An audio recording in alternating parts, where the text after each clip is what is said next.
Palestine સમર્થકો white હાઉસની સામે પ્રદર્શન, હાથમાં લોહીથી લથબથ બાઇડનનો માસ્ક, કહ્યું ગાઝામાં માર્યા ગયેલા બાળકોની ચીસો ડરાવી દેશે. ગાઝામાં ઇઝરાયેલના હુમલા વચ્ચે પેલેસ્ટાઇન સમર્થકોએ અમેરિકી રાષ્ટ્રપતિના સત્તાવાર નિવાસસ્થાન વ્હાઇટ હાઉસની બહાર પ્રદર્શન કર્યું. લોકો તેમના માથા પર હમાસ બેન્ડ પહેરીને પેલેસ્ટિનિયન ધ્વજ લહેરાવતા જોવા મળ્યા હતા. આ દરમિયાન વિરોધ કરી રહેલા એક વ્યક્તિના હાથમાં રાષ્ટ્રપતિ બાઇડનનો માસ્ક પણ હતો, જે લોહીથી ખરડાયેલો હતો. વિરોધ કરી રહેલા લોકોએ અમેરિકન ધ્વજને પણ આગ ચાંપી હતી. લોકોના હાથમાં ઘણા બેનર અને પોસ્ટર પણ હતા. આમાં બાઇડન પર ઇતિહાસની ખોટી બાજુ હોવાનો આરોપ લગાવવામાં આવ્યો હતો.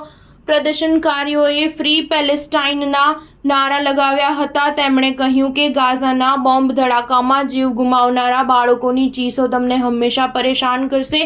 વિદ્યાર્થીઓએ નેશનલ પાર્ક સર્વિસ રેન્જર્સ પર પણ વસ્તુઓ ફેંકી હતી. આ ઉપરાંત ત્યાં સ્થાપિત પ્રતિમાની પણ તોડફોડ કરવામાં આવી હતી. તેમણે ઇઝરાયેલ માટે અમેરિકાના સમર્થનને સમાપ્ત કરવાની માંગ કરી હતી. વિરોધને જોતા વ્હાઇટ પાસે સુરક્ષા વધારી દેવામાં આવી હતી. ઇઝરાયેલ અને હમાસ વચ્ચે 8 મહિનાથી ચાલેલા યુદ્ધ વચ્ચે અમેરિકામાં અલગ અલગ જગ્યાએ વિરોધીઓ યુદ્ધનો વિરોધ કરતા જોવા મળી રહ્યા છે. એપ્રિલમાં અમેરિકાની 50 યુનિવર્સિટીઓમાં વિદ્યાર્થીઓએ 1 મહિના સુધી વિરોધ કર્યો હતો. આ સમય દરમિયાન તેઓએ કેલિફોર્નિયા યુનિવર્સિટીની હેમિલ્ટન બિલ્ડિંગ પણ કબજે કરી. જોકે પોલીસે 2 કલાકમાં જ ઇમારતને દેખાવકારોથી મુક્ત કરાવી હતી. આ પ્રદર્શનમાં પોલીસે 2000થી વધુ લોકોની ધરપકડ કરી હતી. આ પછી લગભગ 1 અઠવાડિયા પહેલા પેલેસ્ટાઇન સમર્થકોએ ન્યૂયોર્કના એક મ્યુઝિયમ પર કબજો જમાવ્યો હતો. વિરોધીઓએ બ્રુકલિન મ્યુઝિયમની ઉપર ફ્રી પેલેસ્ટાઇન લખેલું બેનર લટકાવ્યું હતું. તેમણે મ્યુઝિયમમાં તોડફોડ કરવા ઉપરાંત ત્યાંના સ્ટાફ સાથે પણ